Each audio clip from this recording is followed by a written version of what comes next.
We get this phone call during supper, and someone tells me that the DeFeos are all dead.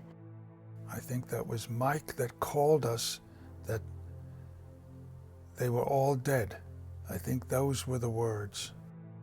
Sitting on my bed or something with my brother, and I forget who came up. I don't know if it was my mother or father came up and said, Marc was dead. And I couldn't believe it. I was shocked, and I said, "What happened?" And they said, "They're all dead." I said, "Did the house explode?" And they said, "No, they were murdered." Then, we're like, "What?" And then, well, they're all dead, and everyone was just, I was just in shock and just pretty much laid there and cried.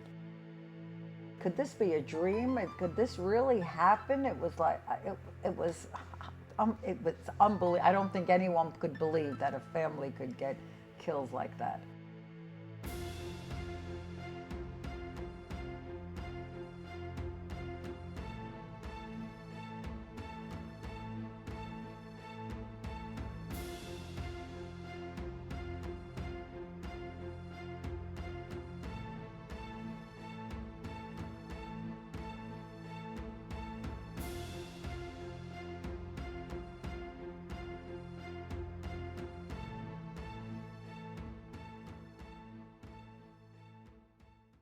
Ronald Sr., he was, rigid, but very nice, always nice to us. He would help out with the team. I remember working with him on painting the helmets before, the playoffs started.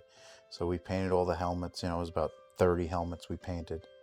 Louise was a very sweet girl, quiet, I would say a quiet girl, kind of listened to what her husband said, happy with her children.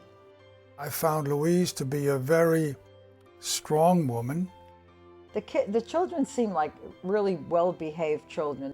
Dawn was just the older sister. When she was home with us, with the kids, she would come and always was nice and say hello and stop, kind of, like an older sister. She was really just very pleasant. Allison was, I would say, the quieter, a little quiet.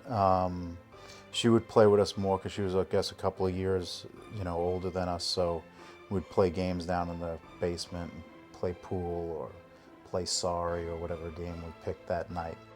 Marc, he was, the star player on the football team. He was one of the star players. So he was well liked, and he was a nice, he didn't act like a star player. He was very, laid back. John Matthew, played with Marc, my brother Greg, and I all the time. We would go, actually, most of the time when we'd go out inside to play, we'd play at the neighbor's house.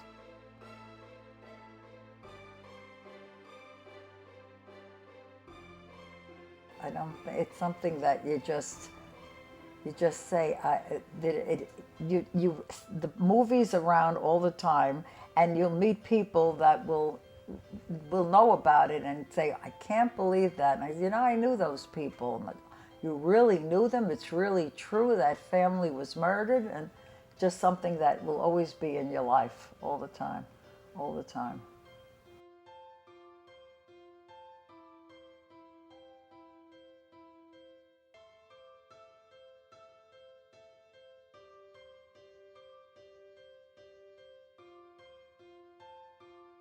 This killed him.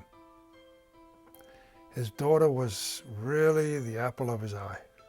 His daughter was his life, and those grandkids were his life. It killed him. It changed the man he was. Not that he became cynical, or it just, he would cry at the top of a hat. The man would sob like a baby. Just at the mention of her. Her portrait hung right over the mantel in his house. It was like a shrine.